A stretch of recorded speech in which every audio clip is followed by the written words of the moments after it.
Welcome to another edition of Anglican Unscripted. This is episode 232, the Brexit edition. I'm Kevin Carlson. I'm the Reverend Peter Oldham. Today is the 3rd of June 2016.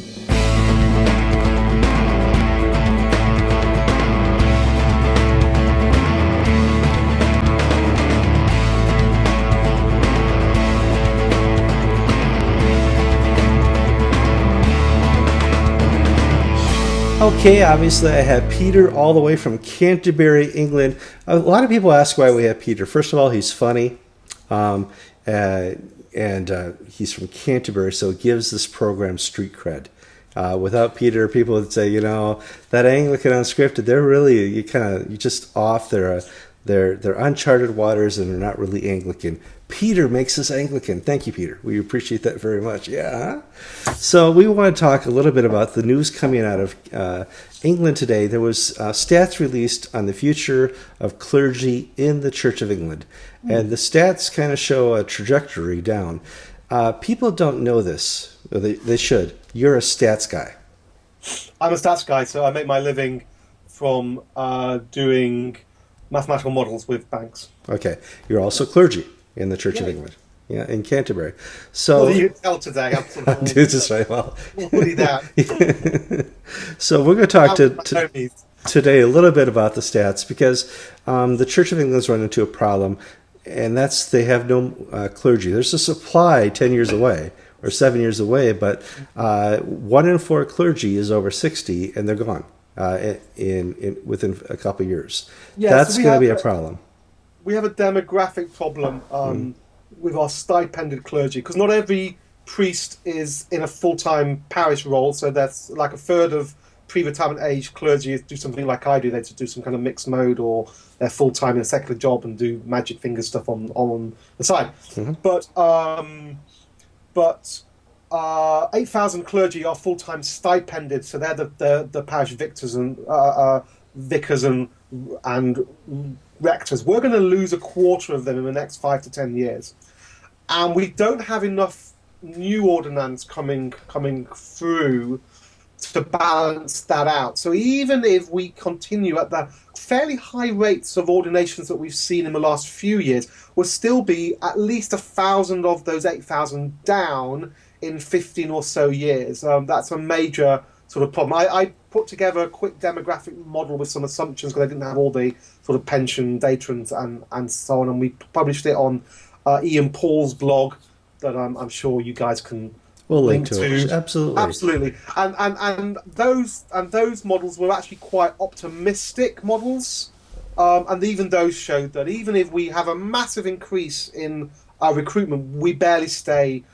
where we are. So there's a real problem in terms of deployment, and we're seeing it already in some dioceses, that, especially in the north of England, that are having to advertise posts 2 or 3 times just to get anybody. It's not even that they shortlist and then don't appoint anybody. It's just they literally need to get people applying for these jobs. So that's a serious problem for the Church of England. Well, it's interesting. If I remember correctly, you guys had you need life experience before you can be a priest methodology in probably the 60s and 70s, which kind of led, ironically, to the problem where you're going to have people with 1 month out of seminary and they're going to be a parish priest.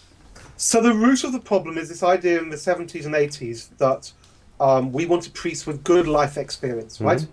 So what would happen was that clergy would come up, potential ordinands would come up in their 20s and 30s saying, I have this call, this vocation, this call to the priesthood, and diocesan directors of ordinations will basically go, you need to go away for 5 or 10 years and get some more life experience and then come back. Well, they didn't come back. They went away and they got on with their careers, and they, the church stifled their vocation, and they went and did other things. And so we had this sort of amazing dearth of younger clergy coming through. And when you look at the sort of distribution, it's sort of heavily lumped at the top sort of end of so people now in their 60s or late 50s, and it just collapses off. Now, do you have people? So I'm 42, mm-hmm. right? And almost 80% of all Church of England clergy are older than I am. Okay. Now, do you have the problem where here in America, the Episcopal Church and the ACNA, and also in Canada, men and women have a second career. They go to seminary and they come out of seminary when they're 60. Yeah, so that's what was happening. Now we're Mm. getting a lot better. So for the first time last year, we had more people ordained in their sort of 30s than in their 50s. Right, so that's a great move. So we're getting younger people. We're much more open to taking people in their 20s. I know someone who got ordained straight after university. Hmm. Went off to seminary straight after university. We're more open to that. We're more open to the idea that seminary is about formation, and that priests will grow in their understanding of their ministry and their priesthood as they get older, and that's okay. We can work with that, you know. But we still have this problem that we have a whole of priests about to retire, and increasingly harder to fill those posts. And yes, we do have a problem in terms of funding some of those posts, but this is not about that. This is I'm saying, even if we can fund these posts, we may not actually be able to fill them, and that has a retired clergy like myself who are working out in industry. We can do the Sunday work, yeah. We can do the magic fingers. We can preach. We can lead. But the day-to-day pastoring, the day-to-day administration and management and organisation and funerals and all that kind of stuff, that's what we will lack. And Yeah. that's a serious issue for us to be a witness in the nation of England. All right, well, you're a stats guy, so let's work with correlation and possible causation. I see that there's a big Okay. decline in the Church of England. Yes. Week by week, the ASA is going down and down and down and down. Is that directly related, a causation and correlation with the It's lack of clergy? correlated. Okay. It's correlated. So the reduction in clergy is correlated with the reduction in our average Sunday attendance. But it would be wrong to say that one has caused the other. Hmm. Interestingly, because people go, did the introduction of women priests change anything? Interestingly, didn't really change anything at all. We just kept going down on our numbers. We kept on going down on our overall stipended clergy. Though what is interesting is the number of women priests is nicely balanced in terms of women coming in who are going for stipended role, coming in enough to match the women priests who are going out. So we can maintain our current proportions of male female. You might say that you want more female priests, but that's another matter. But we can maintain our current levels. Actually, what we're missing are the young men. Really interestingly. Yeah, that would be a question. What would happen if there were no women clergy in England? Oh, we certainly wouldn't have enough. Now, there's an argument, of course, to say that if we didn't have the women clergy, we might have more male clergy, and God in His sovereign will. I don't want to go there because I actually don't think that's the issue here. We have women priests. We're not going to have an argument about whether we should. The problem isn't women priests here. Actually, interestingly, when you dive down into the statistics, the problem is at the moment is attracting enough young men to replace the other older men who are leaving. Now, you might say, well, let's attract much more young women to balance that out. Okay, fine, go ahead and do that. And we are beginning to really tackle these things. So we got the renewal and reform program that's looking to cut down on the bureaucracy in the church and get rid of red tape where we don't need it, and that's a useful thing. One thing that we've tried to do in the last 10 years is boost the number of minority ethnic clergy. That's failed miserably when you look at the figures. So what we're doing now as the Church of England is we're advertising for a vocations advisor for minority ethnic people. So we're trying to attract. So finally, you get the sense that that the Church of England as a national body is facing up to what the issues are, addressing failures in the past honestly, and shaping strategy for the future, and that's great. That said, I spoke this morning to a member of a diocesan synod with a diocese that is right up at the top in terms of the proportions of older clergy. So a diocese that is actually facing um, a real recruitment issue over the next 5 or so years. And he said that he has never once heard any strategy unfolded in the diocesan synod as to how they're going to counter this. So I think some bishops and some dioceses have got this understood. You go, for example, to Bristol diocese, the Bishop Mike Hill, who always makes good appointments. So in the past he's not had a bishop's chaplain; he's had like a chief operating officer for him to kind of help run his office properly. Bristol diocese has a really healthy balance of clergy in terms of age ranges, experiences, and so on. So you can see there's been some real strategic direction. You come to other parts of the Church of England and you see a much less evidence of any coherent employment strategy, and we're beginning to see the price for that. Well, we'll have to keep that in our prayers. We've got a couple minutes here. Most Americans want to know why the English are acting like a bunch of colonists. Over what? Brexit.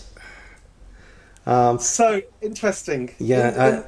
It comes down to, I think, so the discussion is, does Britain stay in the European Union or does it leave the European Union? Okay.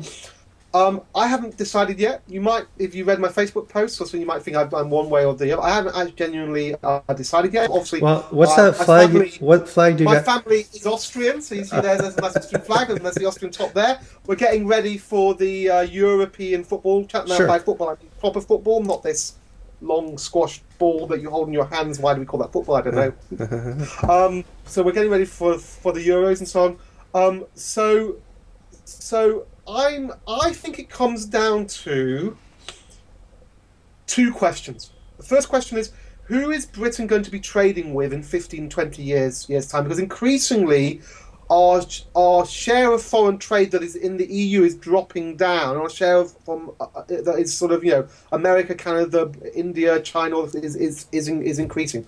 So will we reach a point in 10 or 15 years time where actually more of our trade goes on beyond the EU than it does within the EU? And so it really doesn't matter if we have a tariff barrier up against the EU of like the World Trade Organization 10% or something. Because if we've got lower tariff barriers everywhere else, then that'll be healthy for us, right? So I think it comes down to a question on trade. There are other questions in terms of political sovereignty and stuff like that. But I almost feel that they're incidental. But one thing is certain for me, and this has been very, very clear. To leave the European Union would mean leaving the single market of the European Union. Because at the moment, within the European Union, there are no tariffs within. You've got free movement of capital, free movement of labour, and all those kind of things. So somebody in Bulgaria has the right to move to Britain and to live here, and that they can do that. And not even show a passport. I mean, have to show a passport because we're not part of the Schengen land. But you see, even that now is breaking down because Austria, was part of the Schengen agreement where you don't have to show passports. But with the massive migration crisis last year, Germany now has border controls with Austria and the Czech Republic, and Austria's now putting up border controls with Hungary and Slovenia and Italy and so on.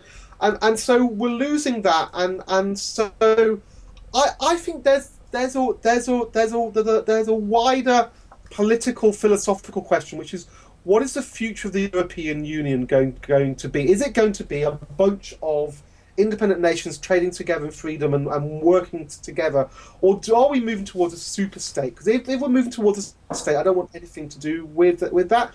If the trials of the last few years mean that we're becoming aware that actually we are different countries and we do have our own concerns and we need to take those into account, but we want to try and all trade freely together and so on to maximise the economic environment from that, then I think we probably might still want to be part of that. All I know is it's going to be it's a once in a generation vote here, and it's really important, and I'm not sure yet where it will go. My gut is that we will vote to remain, but it could just take one thing, one migration crisis, one political event, one act of terrorism. So let's say we, God forbid, had a bomb in London in the next week, and that bomb was linked to some people from ISIS who had come up with the refugees from Syria, and that could just change the whole political tone here. And I don't want to sound like I'm a Trump sort of guy. No, but I have to agree with you. We've got a vote. I pity you guys, Trump or Clinton. Right?